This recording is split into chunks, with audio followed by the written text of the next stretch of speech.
Karibuni wapenzi watazamaji wa Kibenge TV. Salamu zetu zipate kuwafikia popote mlipo kwa muda kama na huu, na tunawakaribisheni kufuata awamu ya pili ya habari za matukio ya kila siku.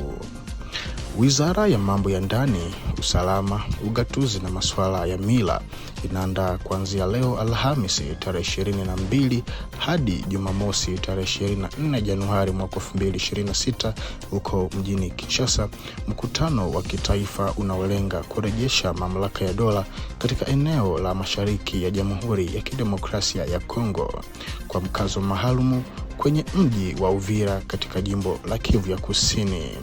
Mpango huu unakuja katika muktadha wa kujiondoa hivi karibuni kwa vikosi vya M23, hali iliyoacha mwanya wa kiusalama na kiutawala unaohitaji hatua za haraka za serikali.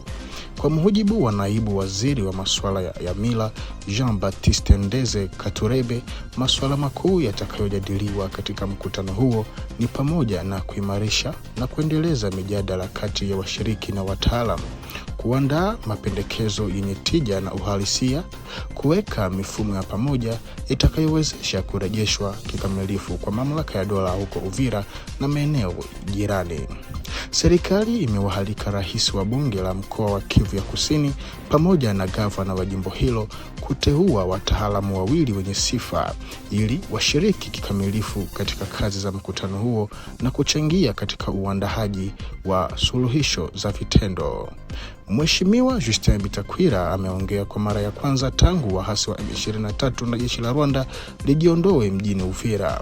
Mbunge huyo wa taifa mchaguliwa wa tarafa la Uvira amesikika akitoa pendekezo ya kuimarishwa kwa hatua za kiusalama katika jiji la Uvira, huko akisisitiza ya kwamba ikiwa serikali ya Kongo haitajihusisha kikamilifu katika kuimarisha majeshi kwa kuongeza askari, risasi na silaha ili kulinda Uvira, basi kesho ama kesho kutwa tunaweza kuamka na kugundua kuwa waasi wamerejea tena.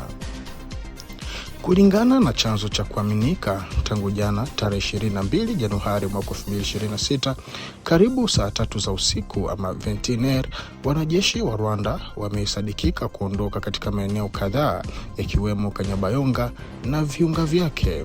Aidha, idadi kubwa ya wanajeshi wa Rwanda waliokoa Goma na maeneo ya jirani wameelekea Bukavu wakishuka kuelekea Uvira kwa lengo linalosemekana la kuanzisha tena mashambulizi dhidi ya mji huo wa Uvira. Kwa mujibu wa vyanzo hivyo, sehemu ya wanajeshi hao wa Rwanda wanaotoka Kanyabayonga na vitongoji vyake, Goma na vitongoji vyake wamechukua mwelekeo wa Walungu, Zibira na upande wa Kasika kuelekea Mwenga, ila sehemu nyingine imeelekea katika bonde la Ruzizi katika tarafa la Uvira. Na baada ya kuondoka kwa wanajeshi hao huko Kanyabayonga, kumesadikika mauaji ya kiongozi wa manispaa aliyeteuliwa na waasi hao pamoja na mke wake. Kwa mujibu wa taarifa zinazotoka katika eneo hilo, vyanzo hivyo vinaripoti kuwa kwa sasa mazingira halisi ya mauaji hayo bado hayajafahamika. Na hiyo jana mlipuko wa bomu umetokea katika eneo la Chibanda ndani ya manispaa ya Kaziba. Kwa mujibu wa vyanzo vya ndani, tukio hilo limegharimu maisha ya watu wawili waliopoteza maisha wakiwa ni watoto wa Profesa Bisengi na Kanyegere waliopata madhara katika tukio ambalo mazingira yake kamili bado hayajafahamika.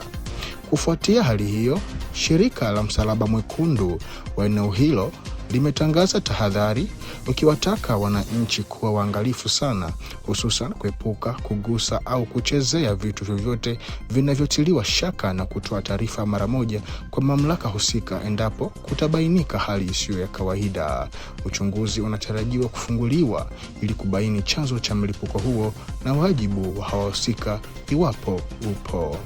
Na huko Kinshasa, majenerali Jean-Claude Yaf aliyekuwa mkuu wa ikulu ya kijeshi ya rais wa zamani Joseph Kabila na Pierre Banyuesize aliyekuwa mkuu wa wafanyakazi binafsi wa kijeshi wa rais huyo wameachiliwa huru usiku wa kuamkia leo tarehe 22 Januari mwaka 2026 baada ya miezi 8 ya kuwa kizuizini. kwa mujibu wa vyanzo vya kiusalama.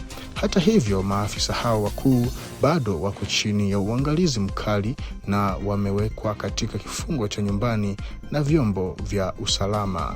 Na kwa taarifa hii, mpenzi mtazamaji wa Kibenge TV, ndiko ambako tunakwenda kuweka nukta kwa awamu ya pili ya habari zetu za kila siku. Kwa kuzidi kuhabarika zaidi, ambatana nasi kwa mwendelezo hapo kwa majaliwa.